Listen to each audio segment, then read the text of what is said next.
सब कोई शांति बैठ जाइए और पहले ही सुन लीजिए, जब तक खत्म नहीं होगा तब तक छोड़ेंगे नहीं, इसलिए शांति से बैठ रहिए। ओला क्लास में थोड़ा शांत करवा दीजिए। ठीक, चलिए तो हम लोग आज इतिहास के बउआ मैया चैप्टर नंबर 2 शुरू करेंगे। चैप्टर के नाम है समाजवाद एवं साम्यवाद। पहला चैप्टर पढ़ लिए, यूरोप में राष्ट्रवाद, ऑब्जेक्टिव भी कर लिए, नोट्स भी आप लोगों को मिल गया, सब प्रॉब्लम खत्म। मेरी जिम्मेवारी चैप्टर 1 से खत्म, अब जिम्मेवारी रही आपकी उसको। हाँ, सही ना मिले लिखे है तो तू किताब में खोज के सही सही मिला लो, का दिक्कत है में तही सुन अपनों पर भार लेवे के चाहिए, है ना मियाँ। तो अभी हम लोग समाजवाद पढ़ाएंगे, नहीं मिलवाए हैं जी यूरोप में राष्ट्रवाद का, तो संस्कृतों के मिल गया, संस्कृत के चलो इधर देखो, समाजवाद एवं भाग में फरफरल्दी चार डंटा हमें खींच के अगल है न रे, याद दिए आउ कर है कि ना करवेला है। हम लोग इतिहास के दूसरा चैप्टर समाजवाद एवं साम्यवाद को शुरू करते हैं। इस चैप्टर में हम लोग पढ़ेंगे क्या चीज, सबसे पहले ये जानेंगे कि समाजवाद और साम्यवाद होता क्या है, कैसे ये आया। इसी में आप लोगों को मिलेगा कार्ल मार्क्स के बारे में पढ़ने के लिए, जिन्हें वैज्ञानिक समाजवाद के पिता भी कहा जाता है, ठीक ना। वैज्ञानिक समाजवाद के उनको पिता कहा जाता है, और कोचे फेंक के मार सके है। तूने आज खाली बतियो, तूने के हम सीधा कर दो, पहले तोड़े मिलेगा, बाकी के बाद में लाडू ने सुखा के। तो कार्ल मार्क्स के बारे में पढ़ेंगे, अगर बतियाई देख लिए तब मार के गर्दा उड़ा देंगे, कह दे रहे हैं शांति से बैठे रहिए। उसके बाद उनके पहले जो हुए हैं, सेंट साइमन हैं, लुई ब्ला हैं, सेंट फ्लोरियन हैं, तो उनके बारे में पढ़ेंगे। फिर कल का जो क्लास होगा उसमें हम लोग शुरू करेंगे, रूस में वो क्रांति हुई है, उसका नाम है बोल्शेविक की क्रांति। उसमें लेनिन के बारे में पढ़ेंगे, वहाँ के राजा के बारे में पढ़ेंगे, वहाँ के किसानों की स्थिति के बारे में पढ़ेंगे।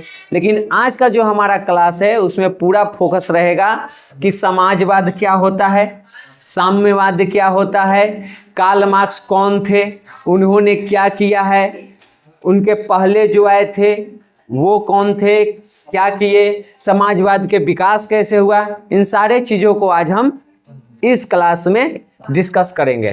तो आ जाइए, सबसे पहले यहाँ पे जानिए समाजवाद की अगर परिभाषा लिखने के लिए आ जाए आपको तो बताना क्या है। समाजवाद अर्थव्यवस्था का वो प्रकार है जिसमें ये विचारधारा चलता है कि जो भी उत्पादन होगा या संसाधन होगा देश का, उस पे किसी निजी व्यक्ति का अधिकार नहीं होगा बल्कि सरकार के होगा।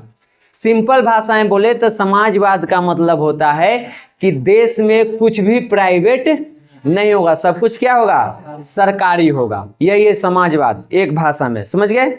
अब उसी को आप यहाँ पे किताबी भाषा में परिभाषा के रूप में आप लिख सकते हैं। ऐसे याद का रखना है, जहाँ पे सब कुछ सरकारी हो वो कौन सी व्यवस्था है, समाजवादी। जहाँ पे सब कुछ प्राइवेट हो वो होता है पूंजीवादी, इकोनॉमिक्स में पढ़ाएंगे, ठीक। और जहाँ पे प्राइवेट भी और सरकारी भी हो उसको हम कहते हैं मिश्रित, ये इकोनॉमिक्स के पहले चैप्टर में पढ़ेंगे। जैसे रूस है, रूस में समाजवाद है, यानी वहाँ पे लगभग सारी चीज़ें क्या हैं, सब सरकारी है। आप अमेरिका में चले जाइए, वहाँ पे क्या है, पूंजीवाद, यानी वहाँ पे सब कुछ क्या मिलेगा आपको। और भारत में आइए तो आपको प्राइवेट भी मिलेगा और सरकारी भी। तो हम लोग किस में आ जाते हैं, तो ये चीज़ें समझ में आई। तो अगर परिभाषा लिखना होगा, किताब बोला था, लिख दीजिएगा, समाजवाद उत्पादन में निजी स्वामित्व की जगह सामूहिक स्वामित्व या धन के समान वितरण पर जोर देता है।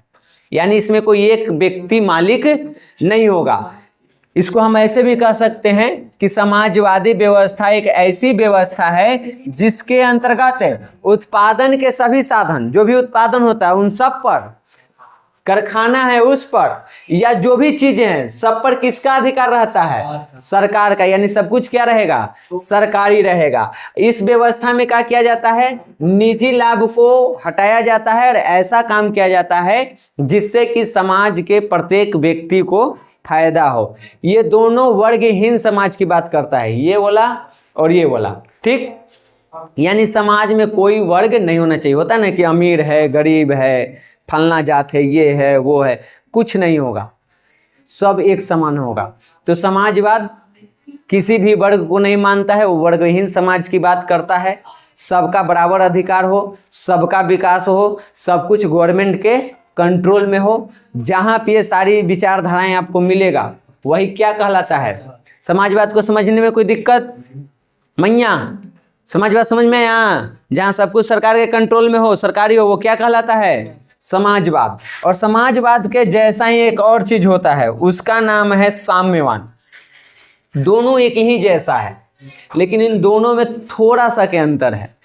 समाजवाद में सरकार होती है, साम्यवाद में सरकार नहीं होती है।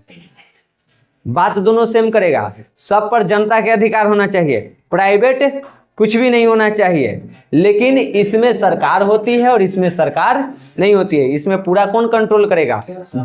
इसमें, हाँ, इसमें सरकार करेगा और इसमें जनता है। तो ये पूरा बात समझ में आया? समाजवाद साम्यवाद समझ गए? क्योंकि चैप्टर का नाम है आपका क्या है? समाजवाद और साम्यवाद। तो समाजवाद क्या होता है समझ गए? सब कुछ सरकारी, सरकार के कंट्रोल में। समाजवाद कोई भी यहाँ पे निजी कंपनी काम नहीं करेगा। साम्यवाद में भी कोई भी निजी कंपनी काम नहीं करता है, लेकिन इसमें सरकार नहीं होता है। दोनों काम किसका करता है? तो दोनों काम कहता है कि जो निजी संपत्ति है, जो कोई एक व्यक्ति के हाथ में, उसको समाप्त कर देना है, और एक निजी मतलब प्राइवेट चीज को समाप्त करना है, और एक ऐसे समाज का निर्माण करना है जो वर्गहीन हो, जहाँ पे कोई ऊंच नीच, अमीर गरीब न हो। तो दोनों के विचारधारा मिलते हैं, बस एक ही अंतर है। अब है यहाँ पे कि ये जो समाजवाद है ये आया कैसे? सब हमने तो खाना बदोश व्यक्ति, जंगल में रहने वाले, ठीक, जो मिला जंगल से वो खाने वाले। तो ये समाजवाद शब्द आया कहाँ से? ये विचारधारा कैसे आया? तो कहानी इसकी शुरू होती है बबुआ तुम लोगों को 1750 से। ये वो टाइम है, इसको हम मुख्य रूप से 18वीं शताब्दी के उत्तरार्ध में रखते हैं। ये वो टाइम है जब यूरोप महादेश में अलग अलग देशों में नए नए मशीनों का आविष्कार हो रहा था। सब नया नया मशीन बढ़ रहा था। हम लोग इतिहास के 7वां चैप्टर में जाकर के उसको पढ़ेंगे, उस टाइम पे का आविष्कार हुआ है। तो बस इतना याद रखिए कि इस टाइम पे क्या हो रहा है? नए नए मशीनों का आविष्कार। और जो काम होता था हाथ से, वो काम अब किस चीज से होने लगा? मशीन से। और मशीन से जब काम होता है तो कम समय में वो ज़्यादा उत्पादन करता है और व्यक्ति से बढ़िया काम करता है। तो उत्पादन होने लगा ज़्यादा, तो बेचने के लिए चाहिए था मार्केट। तो मार्केट में फैला, वो उपनिवेशवाद को जन्म देगा, वो अलग कहानी है। तो बेचने लगा, मुनाफा हुआ तो और मशीन लाया और फैक्ट्री लगाया और लगाया, लगाते देखते ही देखते कुछ ही वर्षों में इतना फैक्ट्री लगा कि कुछ ऐसे जगह हैं जिनका नाम लेते ही दिमाग में खाली फैक्ट्री आता था। जैसे कि इंग्लैंड में एगो जगह है लंकाशायर, मैनचेस्टर। जैसे ही दिमाग में वहाँ के लोग सोचते थे मैनचेस्टर, दिमाग में क्या आता था? खाली फैक्ट्री। जैसे अभी हम तुम लोग कहेंगे पटना, दिमाग में क्या आएगा? खेत आएगा। क्या आ रहा है दिमाग में? बिल्डिंग आ रहा है, बड़ा बड़ा रोड आ रहा है, ट्रेन आ रहा है, पूरा भीड़ भाड़ आ रहा है दिमाग में। वैसे ही तो कहने का मतलब है कि 1750 में क्या हुआ? नए नए मशीनों का निर्माण हुआ। नए नए मशीन से खूब उद्योग लगने लगे, एक पर एक उद्योग लगने लगे, और इतने उद्योग लगे कि इस पूरे घटना को कहा गया औद्योगिक क्रांति। एक क्रांति सी आ गई। देखते ही देखते पूरा यूरोप उद्योगों से भर गया। जितना भी काम हाथ से होता था सब काम किस चीज से होने लगा? मशीन से। अब जब मशीन से काम हो रहा है, तो यहाँ पे अब देखो हम धीरे धीरे ले जाए तुमको समाजवाद की तरफ। मशीन से काम हो रहा है। काम करने वाले फैक्ट्री में दो तरह के लोग होते हैं। एक होता है फैक्ट्री के मालिक और एक होता है फैक्ट्री में मजदूर। दो चीजें होती है, एक मालिक और एक मजदूर। बताओ मालिक और मजदूर में सबसे ज्यादा फायदा किसको होगा? मालिक को होता है, मजदूर को कम होता है। तो जब फैक्ट्री लगा, उद्योग लगे, औद्योगिक क्रांति आई, तो मजदूरों को काम करने के लिए रखा गया और मजदूरों को बहुत कम पैसा मिलता था और सब पैसा कौन रख लेता था? मालिक। और इसके कारण से समाज में दो वर्गों का जन्म हुआ। एक को कहा गया पूंजीपति वर्ग और एक को कहा गया श्रमिक वर्ग। श्रमिक में जो मजदूर होंगे, इंजीनियर से लेकर के पोंछा लगाने तक सब किस में आ जाएगा? मजदूर वर्ग में। अब पूंजीपति वर्ग में वो आएगा जो फैक्ट्री को लगाता है, जो उसका मालिक होता है, जो उसका स्वामित्व कहो तो वो होता है, तो वो आ जाता है। ठीक। अब इससे क्या हुआ कि पूंजीपति वर्ग तो खूब दबा के पैसा कमा रहा है, बचत हो रहा है। इन लोगों की हाल बदतर से भी बदतर हो गई थी। इनको कोई अधिकार ही नहीं था। काम 15 घंटे, 16 घंटे, 18 घंटे आपको करना है। ठीक। वेतन आपको बहुत कम मिलेगा, इतना कम कि आप उससे अपना जीवन यापन भी नहीं कर सकते हैं, अपने परिवार की आवश्यकताओं की पूर्ति भी नहीं कर सकते हैं। छुट्टी की कोई व्यवस्था नहीं है, काम करना है पर डे आपको। आप बीमार भी पड़ गए तो जितने दिन काम पर नहीं आएगा वो पैसा आपका कटेगा। और क्या था, मान लीजिए आप काम कर रहे हैं, आपके काम में कोई एक्सीडेंट हो गया आपका, जैसे आप कपड़ा के फैक्ट्री में काम कर रहा है, कपड़ा बुनाई के काम कर रहा है, हाथ घुस गया मशीन में, तो तोर हाथ गया, एक नुकसान। आपको इलाज के लिए कोई पैसा नहीं मिलेगा, दूसरा नुकसान। जितने दिन आप हॉस्पिटल रहिएगा उतना दिन एब्सेंट रहें, उसका भी नुकसान, आपको पैसा नहीं मिलेगा। ऊपर से आपका अगर खून वगैरह निकला तो उससे जितना कपड़ा बर्बाद हुआ उसका भी दंड भरिए आप। इतना हालत खराब था किसका? मजदूरों का। और इन सब के लिए अगर मजदूर एक होकर के इनके खिलाफ आवाज उठाना चाहे तो वो भी व्यवस्था नहीं था। आप एक होकर के संघ भी नहीं बना सकते हैं। तो इन सारी चीजों से ये लोग क्या हो गए थे? परेशान हो गए थे। कौन? मजदूर वर्ग, श्रमिक वर्ग। पूंजीपति वर्ग पूरा लूट रहा है, श्रमिक वर्ग लुटा रहा है। फिर इन दोनों के बीच में एक और व्यक्ति आया, उन लोगों को हम रखते हैं मध्यम वर्ग में। जितना भी सुधार के काम है, तो बैठल है रे, जो भी समाज में सुधार के काम करना हो, इतिहास उलट के देखो, आवाज पहले मध्यम वर्ग ही उठाता है। ये एक ऐसा व्यक्ति था जिसका आधा पैर इधर है, एक पैर इधर है। इन लोगों ने आवाज उठाना शुरू किया कि इनके स्थिति में सुधार होनी चाहिए। ठीक। एक ऐसा नियम बने जिससे कि मजदूरों में सुधार हो। मजदूरों को ये लोग जागरूक करना शुरू किए कि अपने अधिकारों के लिए लड़ो। और उसी में बहुत सारे ऐसे लोग आए जो बात किए कि ये पूंजीपति वर्ग और ये श्रमिक वर्ग का जो ये खाई है उसको क्या कर दिया जाए? खत्म कर दिया जाए। और जहाँ पे विचारधारा आया उसी को हम क्या कहते हैं? समाजवाद। तो यहाँ से धीरे धीरे किसका उत्पत्ति हुआ? पूरा कहानी समझ में आया कैसे समाजवाद आया है? जब हम वर्गहीन समाज की बात करने लगते हैं तो क्या आता है? समाजवाद। जब हम निजी संपत्ति को सरकारी बनाने की बात करते हैं तो क्या हुआ? समाजवाद। तो यहाँ पे ये निजी संपत्ति, इनका शोषण, तो इन लोगों ने आवाज उठाया इसके खिलाफ और कहा कि इसका भी अधिकार होना चाहिए। कौन सा विचारधारा आ गया? समाजवाद। अब समाजवाद भी आया दो तरह के, एक को हम कहते हैं यूटोपियन समाजवाद या एक को कहते हैं वैज्ञानिक। यूटोपियन में शुरू में तुम्हारा नाम दिया हुआ है, इनको स्वप्नदर्शी कहा जाता है। इसमें आते हैं तुमको सबसे पहला नाम सेंट साइमन के। पूछेगा कि समाजवादी में, यूटोपियन समाजवादी में प्रथम व्यक्ति कौन है, ऑब्जेक्टिव पूछता है तो कौन है?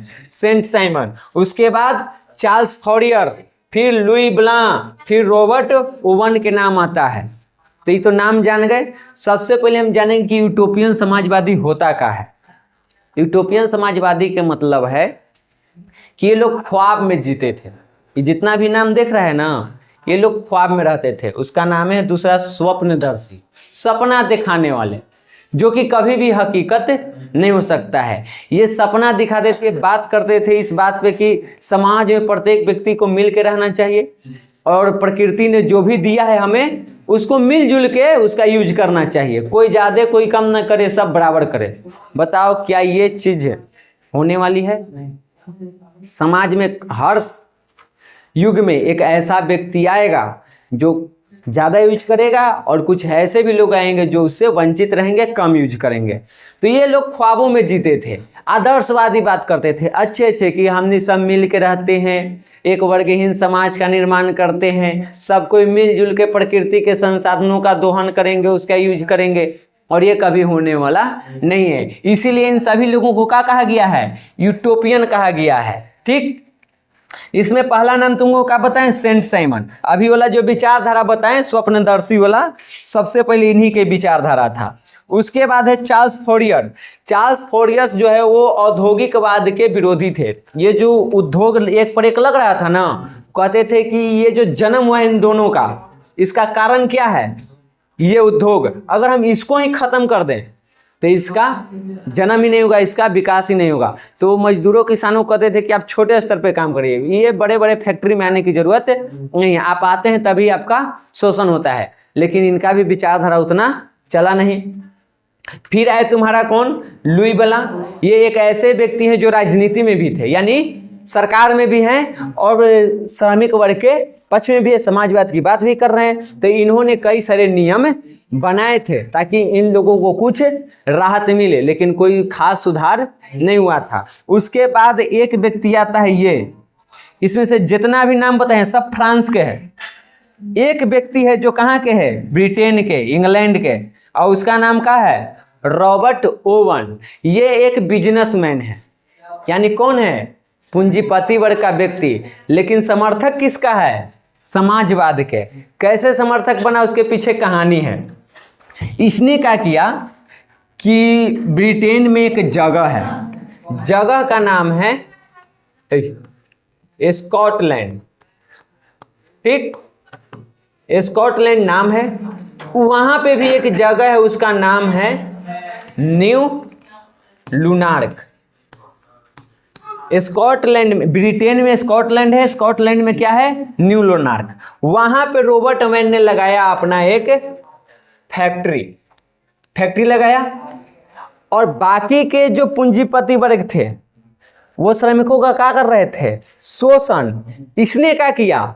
उनको अधिकार दिया, उनको वेतन बढ़ा के दिया, कई सारे अधिकार दिया, ऐसा लगा जैसे कि वो भी मालिक है। अब जब ये वेतन बढ़ा के दे रहा है तो इसको नुकसान होना चाहिए कि फायदा? नियम के अनुसार तो ये वेतन बढ़ा दिया तो इसको क्या होना चाहिए? लेकिन इसको हो क्या गया? फायदा हुआ, मुनाफा हुआ। और इसको समझ में आया कि हमें मजदूरों को शोषण करने की जरूरत नहीं है, उनको अधिकार देने की जरूरत है। अब इसको फायदा कैसे हुआ वो समझो। हम यहाँ पे मान लो तू काम कर रहा है, तुमको हम रुपया दे 500, तो काम का करेगा 50,000 नियर, कमा तू कैसन करेगा? 500 नियर दे गिरा के। लेकिन अगर हम कह दें कि तू इतना टारगेट पूरा किया तो तुमको हम 500 की जगह 1,000 देंगे, तो तू और ज़्यादा एनर्जी से काम करेगा। ये क्या किए? वेतन बढ़ाएं, लोगों को हक दिए मजदूरों को। तो मजदूर को लगा कि ये मेरा अपना कंपनी है, और उन लोगों ने पूरे शिद्दत से काम किया, ईमानदारी से काम किया, तो उत्पादन वगैरह ज़्यादा हुआ। तो महीना बढ़ा के दिए, फिर भी इनको क्या हो गया? मुनाफा हुआ। समझ गए? तो ये सब स्वप्नदर्शी में के, लेकिन कुछ बढ़िया बढ़िया काम किए थे। उसके बाद आएगा दो व्यक्ति मुख्य रूप से जो कि इसमें रखते हैं, एक का नाम है कार्ल मार्क्स और एक का नाम है एंगल्स, दोनों साथ में थे। तो वैज्ञानिक समाजवाद में सबसे पहला नाम आता है किसका? कार्ल मार्क्स के। पूछेगा वैज्ञानिक समाजवाद के जनक कौन है, तो कार्ल मार्क्स है। अब जान लो कार्ल मार्क्स है कौन। तो पूरा शॉर्ट में हम तुमको बता दे रहे हैं, आपके किताब में सब है। किताब लेके नहीं है तो उसके लिए आप लोगों को डंडा पड़ेगा, आज नहीं कल, क्योंकि ये चैप्टर खत्म हो गया था और हम आप लोगों को बताए नहीं थे कि ये अगला सप्ताह हम क्या पढ़ाएंगे, इसलिए आज की माफी है, कल से गर्दा उड़ा देंगे। ये सब आप अंडरलाइन करिएगा। कार्ल मार्क्स का जन्म हुआ कब जी? 5 मई 1818 ईस्वी को जर्मनी के ट्रियर नगर नाम के स्थान पर। पहला ऑब्जेक्टिव क्वेश्चन, कार्ल मार्क्स के जन्म कब हुआ है? जर्मनी में कब हुआ? 18 में, 5 मई 1818 ईस्वी को। ठीक, इनके पिता का नाम था हेनरी मार्क्स, और हेनरी मार्क्स थे पेशे से एक वकील, यानी इनके पिताजी एक वकील हैं। माँ के नाम नहीं मिलेगा, लेकिन अगर आप कहीं चाहें तो लिख सकते हैं। इनके माताजी का नाम क्या था? हेनरिट प्रेसबर्ग। अब इसके पिताजी वकील थे, और किस धर्म के थे? यहूदी धर्म के। कार्ल मार्क्स के पिताजी हेनरी मार्क्स वकील हैं, और किस धर्म को मानते थे? यहूदी धर्म के। लेकिन जिस टाइम पे यहूदी धर्म को मानते थे, कहाँ पे हैं? जर्मनी में। आप लोग थोड़ा सा 9th क्लास में जाइए, इसी दौरान में कौन है? हिटलर था। हाँ, आगे जाइएगा तो हिटलर आता है। तो वहां पे क्या किया जा रहा था? यहूदियों को मारा पीटा जा रहा था, तो भाग जाएंगे दूसरे जगह, और धर्म परिवर्तन करके कौन सा धर्म अपना लेते हैं? ईसाई धर्म। यहां तक क्लियर हुआ? कार्ल मार्क्स के जन्म 5 मई 1818 ईस्वी को जर्मनी के ट्रियर नगर नाम के शहर में। उनके पिता जी का नाम हेनरी मार्क्स था, जो पेशे से एक वकील थे। उनके माताजी का नाम हेनरिट प्रेसबर्ग था। इनके पिताजी यहूदी धर्म को मानते थे, बाद में कौन से धर्म अपना लिए थे? ईसाई धर्म को। इनकी पढ़ाई, कार्ल मार्क्स की पढ़ाई कहाँ हुई? तो पहले वो पढ़ते थे बोन विश्वविद्यालय में, और बाद में 1836 में वो कहाँ चलाए? बर्लिन विश्वविद्यालय में ये चलाए थे, और यहाँ से इनके जिंदगी को एक नया मोड़ मिला, एक नया रास्ता मिला। ठीक, उसके बाद आगे चल के जब इनका पढ़ाई वढ़ाई कंप्लीट हो गया, तो इनका बचपन की एक मित्र थी, गर्लफ्रेंड थी, जिनका नाम क्या था? जेनी। तो 1843 ईस्वी में इन्होंने उनसे कर ली शादी। यहाँ तक समझ में आ गया? विवाह कर लिए। आगे चल के देखिए, यही आपके कार्ल मार्क्स जी हैं। उसके बाद विवाह करके उसके अगले साल ये कहाँ गए? पेरिस। ठीक, 1843 में इन्होंने क्या किया? जेनी नाम के लड़की, जो कि इनकी बचपन की दोस्त थी, उनसे विवाह किए, और विवाह करके 1844 में कहाँ चले गए? पेरिस। अब जब ये पेरिस गए, तो पेरिस में एक व्यक्ति से मिले, उसका नाम क्या है? Frederick Engels. और फ्रेडरिक एंगल्स के विचारों से बहुते प्रभावित हुए। कौन? Karl Marx. कार्ल मार्क्स के और फ्रेडरिक एंगल्स दोनों के विचार एक दूसरे से मैच कर गए, और जहां पे विचार मैच करता है वहां पे क्या होता है? दोस्ती की दुश्मनी। इन दोनों में हो गया गहरा दोस्ती, और फिर इन दोनों ने मिल करके एक काम किया। 1848 में इन लोगों ने एक तरह के समझो कि किताब लिखा, जिसका नाम क्या है? साम्यवादी घोषणा पत्र। कौन कौन लिखा है? कार्ल मार्क्स और फ्रेडरिक एंगल्स। MBBI क्वेश्चन है बबुआ। साम्यवादी घोषणा पत्र कब प्रकाशित हुआ था? 1848 में। कौन किया था? तो कार्ल मार्क्स और फ्रेडरिक एंगल्स ने। इसमें साम्यवादियों को क्या क्या अधिकार होना चाहिए उसके बारे में बात की गई थी। आगे चल करके 1867 ईस्वी में कार्ल मार्क्स ने एक किताब लिखी। उस किताब का नाम क्या है? MBBI question.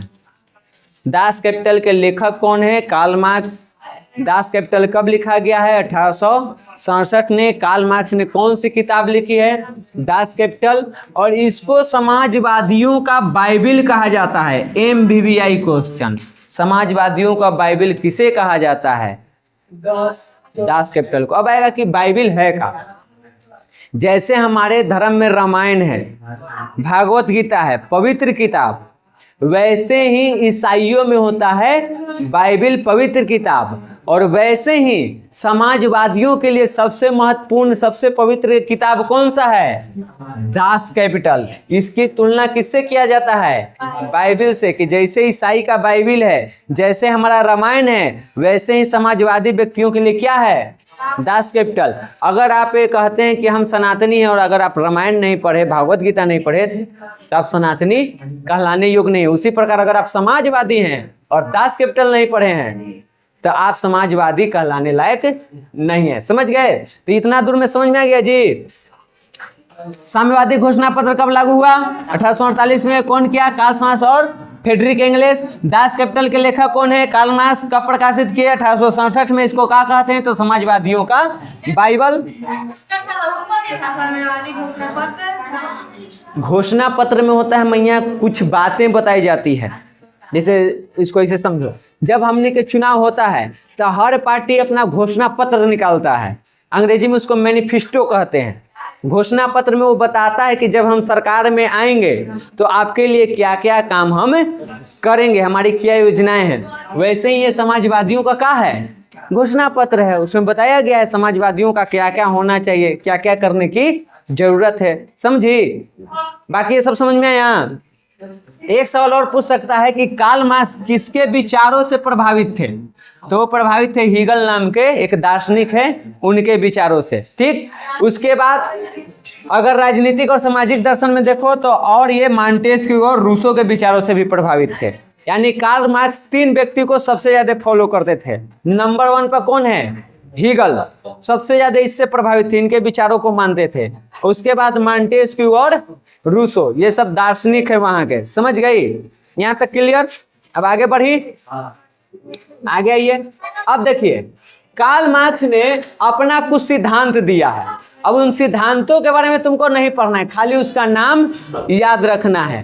पहला सिद्धांत है द्वंद्वात्मक भौतिकवाद का सिद्धांत, फिर है वर्ग संघर्ष का सिद्धांत, फिर इतिहास की भौतिकवादी व्याख्या, मूल और अतिरिक्त मूल का सिद्धांत, राज्यहीन या वर्गहीन समाज की स्थापना। अब ये सब अपने आप में एक बउआ क्लास है, एक को क्लास लग जाएगा, जो कि तुमको अभी पढ़ना नहीं है, बस इंट्रोडक्शन है। इसमें से पिछला साल जो एग्जाम हुआ है स्कूल में, उसमें ये पूछा है कि द्वंद्वात्मक भौतिकवाद का सिद्धांत किसने दिया?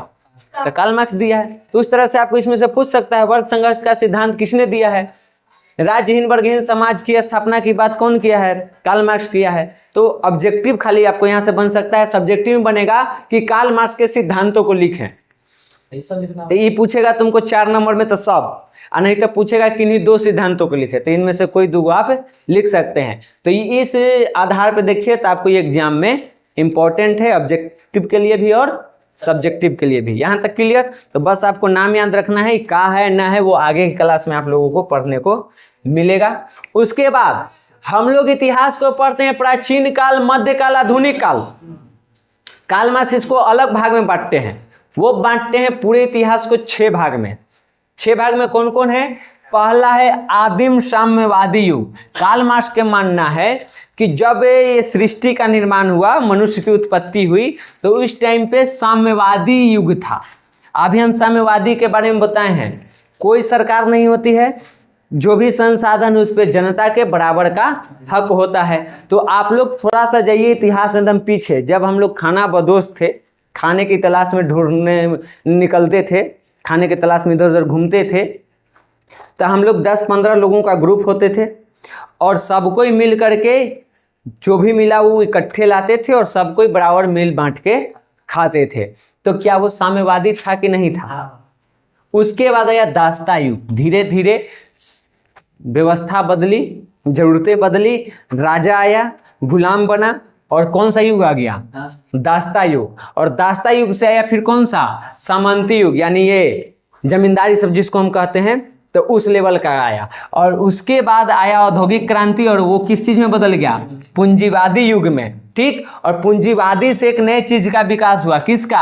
आज समाजवाद चल रहा है, कई सारे देश हैं जो इस युग में जी रहे हैं, पूरा सरकार के कंट्रोल में है। और आगे वो कहते हैं कि फिर से हम कहाँ पहुंच जाएंगे?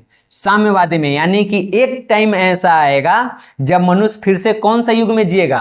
साम्यवादी में, जहाँ पे कोई भी वर्ग नहीं होगा, कोई भी सरकार नहीं होगी, सब कोई कमाएगा और सब कोई खाएगा। यानी जहाँ से शुरू किए थे फिर कहाँ पहुँचेंगे? वहीं पे। ये कौन कहता है? Karl Marx. उसके ऐतिहासिक काल हैं, चरण है कि ऐसे ऐसे करके इतिहास को हम पढ़ते हैं। समझ गया? उसके बाद देखिए, कार्ल मार्क्स ने एक संघ भी बुलाया था, एक मीटिंग किया था, उसका नाम है अंतर्राष्ट्रीय संघ। यहां से भी ऑब्जेक्टिव तुमको बन सकता है, 2 गो हुआ है, मुख्य रूप से तुमको यहाँ पढ़ना है, एक प्रथम अंतर्राष्ट्रीय संघ और एक द्वितीय। प्रथम में कार्ल मार्क्स था, लेकिन द्वितीय आते आते कार्ल मार्क्स जी निपट गए थे, वो नहीं थे। तो उनके बाद वाले को हम लोग बाद में। अच्छा, उसमें देखो तो मृत्यु दिया हुआ है, कार्ल मार्क्स की मृत्यु। कार्ल मार्क्स की मृत्यु जहाँ तक हमको याद है उनका होगा 1881 ईस्वी। अब देखना पड़ेगा, ये ऐसे ऑब्जेक्टिव में हम करवा देंगे। देखो इधर, उधर छोड़ो, इधर देखो, 1881 है कि 63 है, कंफ्यूजन हो रहा है। देखो इधर, कार्ल मार्क्स के टाइम पर प्रथम अंतर्राष्ट्रीय संघ में हुआ क्या था, इसकी स्थापना कब की गई है? 1864 में। तो 63 में तो ही नहीं मरे, 81 होगा, काहे कि 64 में ये इस संघ में थे। देखो यहाँ दिया गया है कि प्रथम अंतर्राष्ट्रीय संघ की स्थापना का श्रेय किसे दिया जाता है? कार्ल मार्क्स को। तो 1864 में प्रथम अंतर्राष्ट्रीय संघ हुआ, कार्ल मार्क्स भी वहाँ थे और कार्ल मार्क्स ने वहाँ पे भाषण दिया था और भाषण में एक बहुत बड़ी बात कह दी थी। बात क्या था? बात यही था कि मजदूरों के पास खोने के लिए कुछ नहीं है सिवाय अपने बेड़ियों के। बेड़ी मतलब हथकड़ी सब जो लगा रहता है। कार्ल मार्क्स के कहना था कि हम लोग एक बेड़ी में, एक जंजीर में बंधे हुए हैं, उस जंजीर का नाम है मजबूरी, कि नहीं कमाएंगे तो कहाँ से खाएंगे। तो भाषण दिए कि अरे तू तो पहले ही से मरा हुआ है, थोड़ा सा और मर जाओ। जब तुम मान लो अभी जितना हम तुमको बताएं 18 घंटे तू काम कर रहा है, तुमको कोई छुट्टी नहीं है, वेतन सही नहीं है, तो अपना परिवार का भी पालन पोषण न करे, तब मर के तो जी रहा है। और ये तुम्हारे मर के जीने से पूंजीपति वर्ग को क्या हो रहा है? फायदा। तो थोड़ा सा तू आओ मर जाओ, थोड़ा और कष्ट सह लो और तुम उसके फैक्ट्री में काम करना ही बंद कर दो, हम ना करेंगे। तब उनकी अकल ठिकाने आ जाएगी और तुम्हारी हर बात को वो मानेंगे। तो कहते हैं कि वही एक जंजीर है, अगर तुम उस जंजीर को भी तोड़ दो, उसको भी तुम खो दो, तो फिर पूंजीपति वर्ग तुम्हारा हर एक बात मानेगा। समझ गया? तो वही यहाँ पे वो कहे थे कि मजदूरों के लिए उन्होंने कहा कि अपनी मुक्ति स्वयं ही कर सकते हैं, अपने प्रयासों से वो कर सकते हैं। जब तक ये उत्पादन के साधन व्यक्तिगत हाथ में रहेगा, किसी निजी व्यक्ति के हाथ में रहेगा, तब तक मशीनों में सुधार न होगा, ये हमारे जीवन में कोई सुधार नहीं हो सकता है। अगर उसमें सुधार करना है तो सबसे पहले हम लोगों को अपने अंदर सुधार करना होगा, अपने स्थिति में सुधार करना है तो थोड़ा सा अपना कष्ट को और बढ़ा लो, सुधार करो और अंततः हमने अपना लक्ष्य रखो कि ये जो पूंजीवाद विचारधारा चल रहा है इसको पूर्णतः विनाश कर देना है, लेवल पर लेके आना है। एक फैक्ट्री में तू पूंजी लगाया तो हम भी तो अपना मेहनत लगा रहे हैं, तो हक दोनों का बराबर होना चाहिए। तुम्हारा पूंजी है और मेरा मेहनत है, लेकिन पूंजी लगाने वाला ज़्यादा कमाए, मेहनत करने वाला कम कमाए, ऐसा क्यों? तो वही इनका उद्देश्य था। और यहाँ पे एक नारा दिया गया था, अधिकार के बिना कर्तव्य नहीं और कर्तव्य के बिना अधिकार नहीं। समझ गए? उसके बाद फिर द्वितीय अंतर्राष्ट्रीय संघ के सम्मेलन होगा और ये कब हुआ? 1889 में। और इसमें उस टाइम के 20 गो देश इसमें शामिल हुआ था और 20 देश से लगभग 400 लोग आए थे। समझ गया? और 400 लोगों ने इसमें भाग लिया और यहाँ पे एक निर्णय लिया गया कि हम लोग प्रत्येक वर्ष 1 मई को क्या करेंगे? मजदूर एकता दिवस मनाएंगे।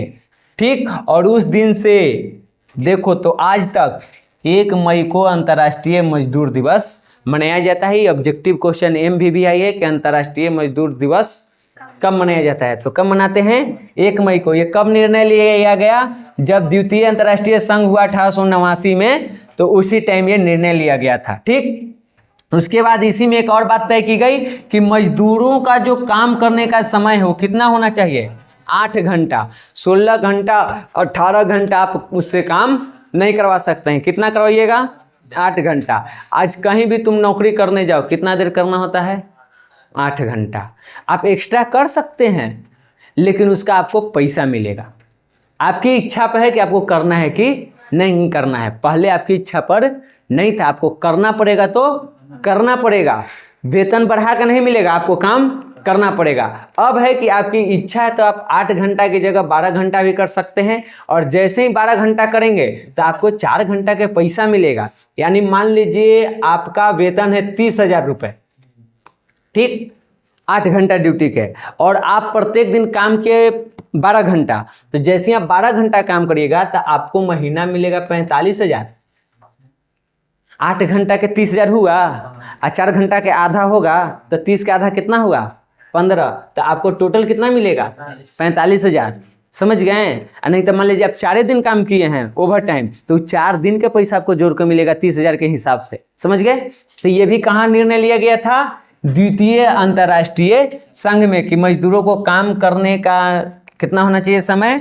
8 घंटा। समझ गए? उसके बाद इसके लिए ब्रुसेल्स नाम के जगह पर इसका ऑफिस भी, सचिवालय भी स्थापित किया गया था। और 1990 में जो मजदूर सभी सब यूरोप अमेरिका के हड़ताल किया था 1 मई को, तो इसीलिए उस दिन क्या मनाते हैं, अंतर्राष्ट्रीय मजदूर दिवस। तो यहाँ पे ये हो गया। उसके बाद देखिए, ये आज आपका चैप्टर हो गया खत्म, मतलब आज जहाँ तक टॉपिक पढ़ाना था हो गया खत्म। अब हम लोग को रहेगा कल का टॉपिक, तो थोड़ा सा ही देख लीजिए, अभी भागे देख ली वाला घींच देबो, बेचैनी भैले हो।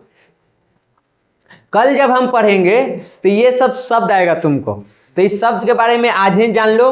कल हमारा टॉपिक रहेगा बोल्शेविक क्रांति, और बोल्शेविक क्रांति में आएगा तुमको एगो सर्वहारा वर्ग, एगो आएगा बर्जुआ वर्ग। तो दोनों को पहले जान लो। सर्वहारा वर्ग उसको कहते हैं जिसमें किसान मजदूर लोग होते हैं, समझ गया, जिसमें किसान और मजदूर आता है उसको क्या कहते हैं, सर्वहारा वर्ग। और जिसमें मान लो वकील हो गया, डॉक्टर है, इंजीनियर है, या और भी जो बड़े बड़े लोग हैं, वो लोग जिसमें आते हैं उसको कहा जाता है बर्जुआ वर्ग। ये सब सब्जेक्टिव में पूछता है बुआ, सर्वहारा वर्ग किसे कहते हैं, बर्जुआ वर्ग किसे कहते हैं। तो सर्वहारा वर्ग में गरीब, किसान और मजदूर लोग आते हैं, उसको हम क्या कहेंगे, सर्वहारा वर्ग। जिसमें डॉक्टर, वकील, इंजीनियर जैसे लोग आते हैं, मध्यम वर्ग वाले, उसको हम क्या कहते हैं, बर्जुआ वर्ग। ये दोनों आएगा कहानी में। उसके बाद एक आएगा तुमको रूसी कैलेंडर, ये बहुत ही इंपॉर्टेंट है, एक टाइम को आगे पीछे कर देता है। रूस में 2 कैलेंडर है, एक है जूलियन है, एक है ग्रेगोरियन।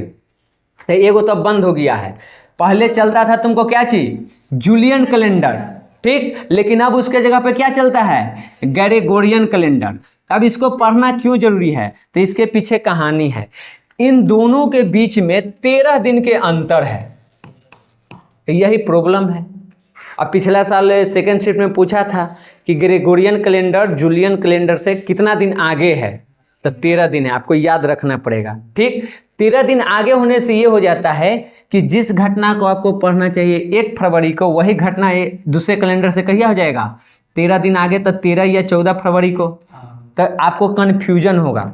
यहाँ आगे चलिएगा ना, तो बोल्शेविक क्रांति को अक्टूबर क्रांति कहते हैं, क्योंकि पुरानका कैलेंडर से कौन महीना में हुआ था, अक्टूबर में, और नयका कैलेंडर से जोड़ो ना तो चल जाता है कहाँ, नवंबर में। अभी तुमको याद रखना पड़ेगा कि अक्टूबर की नवंबर, ये एक बहुत बड़ा कन्फ्यूजन है। लेकिन अगर आपको 13 वो दिन याद है कि जूलियन कैलेंडर से ग्रेगोरियन कैलेंडर 13 दिन आगे चलता है, तो आप दिन जोड़ के बता दीजिएगा कि कहाँ होगा, समझ गए। तो ये MBBI क्वेश्चन हो गया तुम्हारा, याद रखना है जूलियन कैलेंडर से ग्रेगोरियन कैलेंडर कितना दिन आगे है, 13 दिन आगे है। उसके बाद एक MBBI क्वेश्चन बनता है ऑब्जेक्टिव, अंतर्राष्ट्रीय महिला दिवस। अंतर्राष्ट्रीय महिला दिवस मनाते हैं हम लोग 8 मार्च को प्रत्येक वर्ष, और ये मनाते हैं किसके द्वारा, तो ये शुरू किया था संयुक्त राष्ट्र संघ 1975 में। क्यों शुरू किया था, तो जब हम बोल्शेविक क्रांति पढ़ेंगे उसके पहले एक और रूस की क्रांति हुई है, उसमें महिला मजदूरों ने, या जो भी रूस की महिलाएं थी, उन लोगों ने राजा के खिलाफ आंदोलन कर दिया था, सड़क पर उतर गई थी, प्रदर्शन की थी, ठीक। और उसी को याद करके, क्योंकि वो जिस दिन हुआ था उस दिन कौन सा तारीख था, 8 मार्च। तो 1975 में संयुक्त राष्ट्र संघ ने कहा कि पहली बार महिलाओं ने आवाज उठाई थी 8 मार्च को रूस में, इसलिए हम लोग 8 मार्च को क्या करेंगे, अंतर्राष्ट्रीय महिला दिवस मनाएंगे। तो ऑब्जेक्टिव पूछता है अंतर्राष्ट्रीय महिला दिवस कब मनाते हैं, इसकी शुरुआत कब से हुई, कौन करवाया, संयुक्त राष्ट्र संघ। तो इतना हो गया, बाकी बोल्शेविक क्रांति हम लोग कल पढ़ेंगे, ठीक है।